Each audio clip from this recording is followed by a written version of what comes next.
Newcastle trashing Aston Villa 4-0.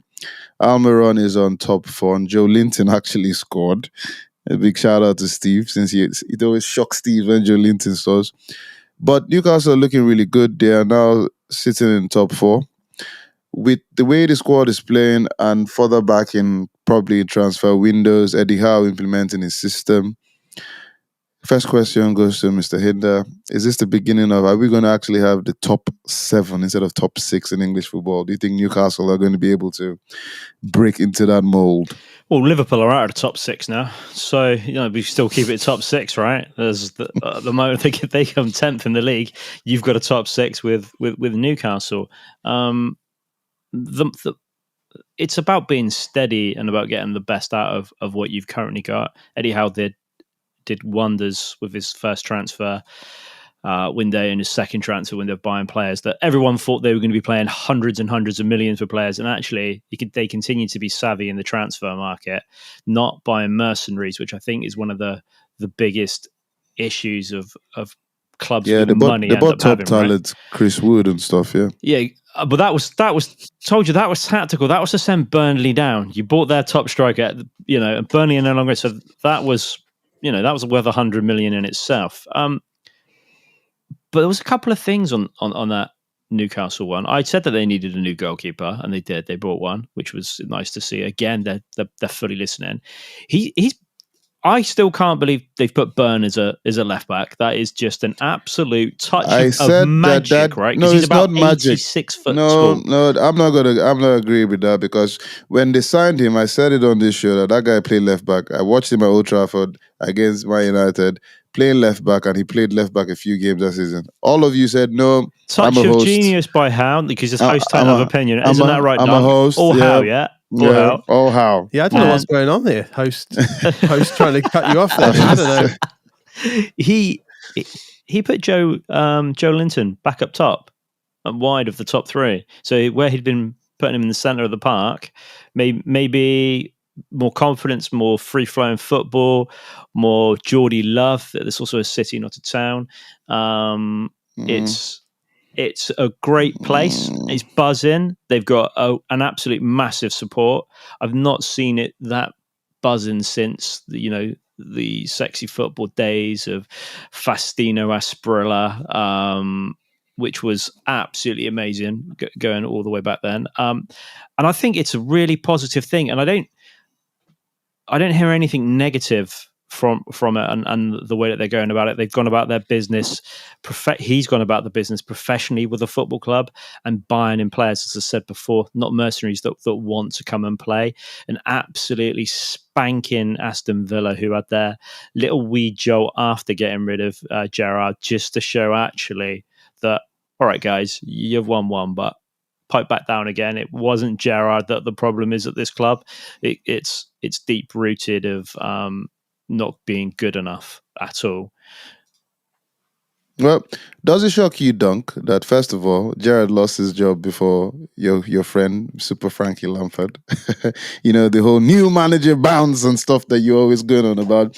And now he's an old manager that is sitting somewhere. That's one. 2, do you actually think, considering your love that you have for Eddie Howe and the way Newcastle are playing, and, if he, with the transfer, World Cup coming up, transfer window not long after, if you could touch up certain areas or certain positions, Almiron is on top form. Do you see them finishing top 4? Do you think they can actually be top 4 contenders and actually finish there on outside a chance? Well, we had all that discussion about Arsenal being title contenders the other week, didn't we? So they already are top 4 contenders. They're in it. So can they keep it up? Yeah, I think they can keep some good performances going this season and challenge for the top 4. And like you just mentioned, Almiron there, I keep saying it about Eddie Howe. Like, you can't question Eddih Howe. He knows exactly what he's doing.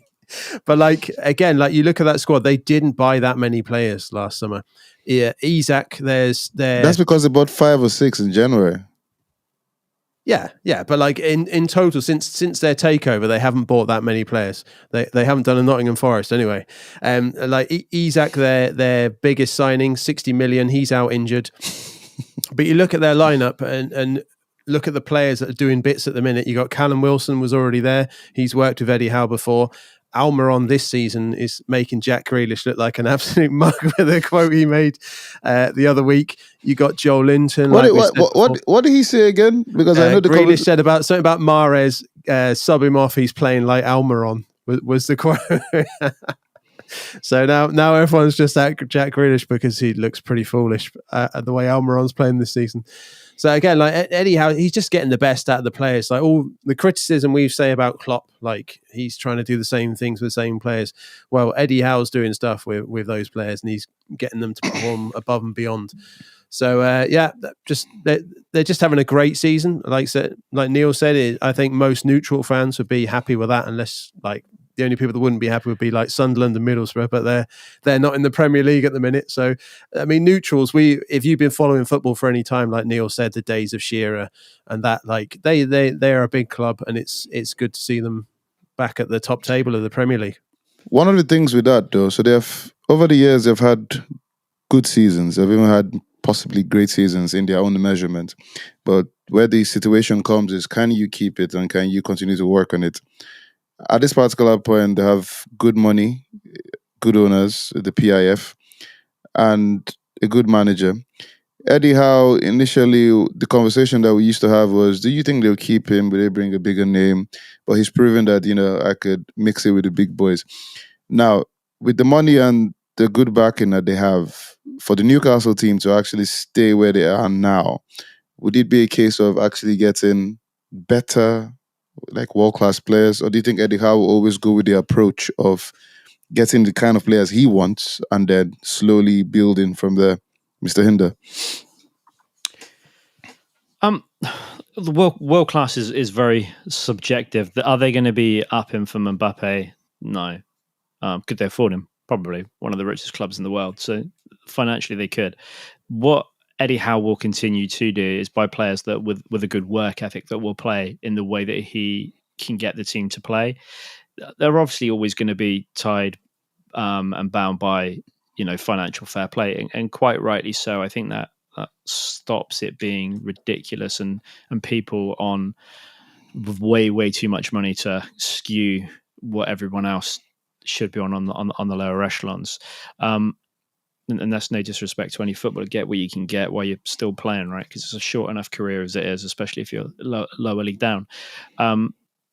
But they need to be careful who they buy and not go, oh, this guy is a worldie, let's go and buy him. Does he fit in? Is he still playing well? Because the problem is they could end up going for a player that's maybe a little bit older, maybe a little bit not as good as he was, but he's a good name on the back of a shirt that potentially could sell. And they don't want to go into that. They can make their own cult heroes of who they've currently got, which I think is a really good thing for them to have. I mean, remember when they had like Demba Ba and he was doing bits there. They can get into the top four with who they have at that club.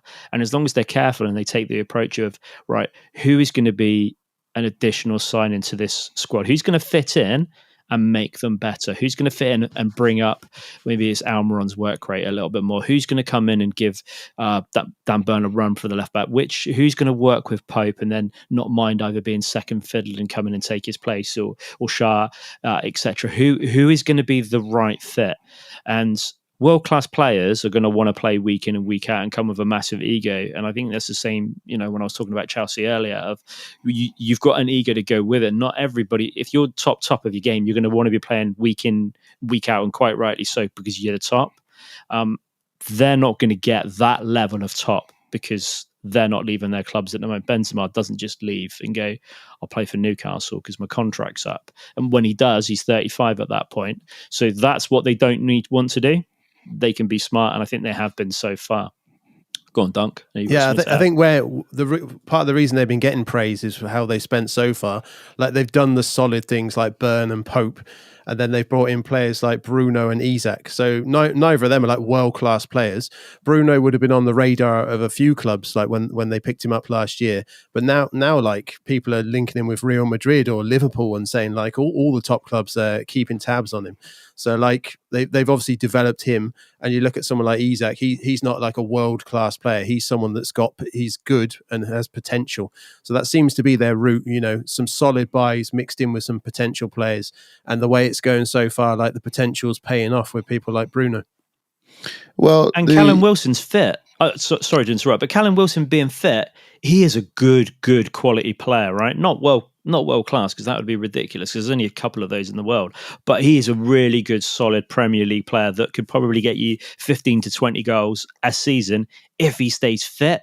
And he's proven now that with the right supply and in the right team, he is an absolute threat for goal, and fair play to him. I said it before. Like the first time Bournemouth went down, Wilson was out for 6 months. Like he had a long-term injury, and that's really what cost us that time. Okay, so the question I did want to ask is, with Callum Wilson and the way he's playing and in form, everybody has been talking about Tammy Abraham and of course the Brentford striker Ivan Toney.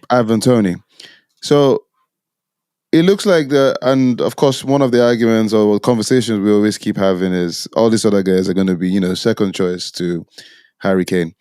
Callum Wilson, though, if you have to pick, I don't know how many strikers Southgate is going to pick, but if you have to pick one between Callum Wilson, Tammy Abraham, and Ivan Toney right now this season, so far for the World Cup, who would that be, Big Dunk? And then Neil, you can go after.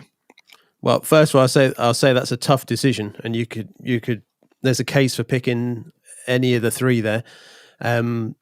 Personally, who would I go for? Again, like just as a quick side note here, like it'd be interesting to see when Southgate does name his final squad. Is he going to take note of the form of people this season? Because again, he wasn't very honest about that before when he first took over, and he said he's going to pick on form. So to answer your question, JJ, I don't know. I'd probably go with Toney myself. Okay, and Mr. Hinder? I was just pulling up the stats for all of them. I wouldn't go with Tammy Abraham because he's not scoring the goals that he was scoring before. And this season is nowhere near as good. If I'm looking for someone to come on and make an impact, I think I'm going to go with Callum Wilson over Ivan Toney because I think he'd be a way better impact. I'd probably take all three, in all honesty. I'd take Wilson and Toney. Just so you've got a player to come on and then a player to play games when you want to rest Kane, right?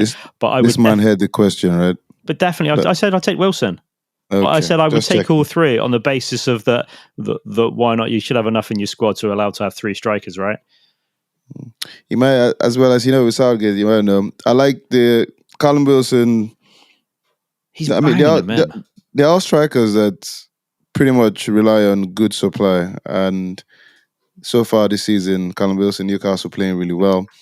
So we shall see. Let's see if he actually gets on the plane to Qatar. And just to give the stats, this season alone, so you've got in Serie A, Tammy Abraham, 11 games, 2 goals and 1 assist, 4 matches in the Europa League and only 1 goal. So he's not really firing on all cylinders at the moment. Callum Wilson has got 9 games in the Premier League and 6 goals, which is pretty impressive. And then you've got 13 matches and 8 goals for Ivan Toney. So, yeah, to me, those two would be the ones I would be taking. Martins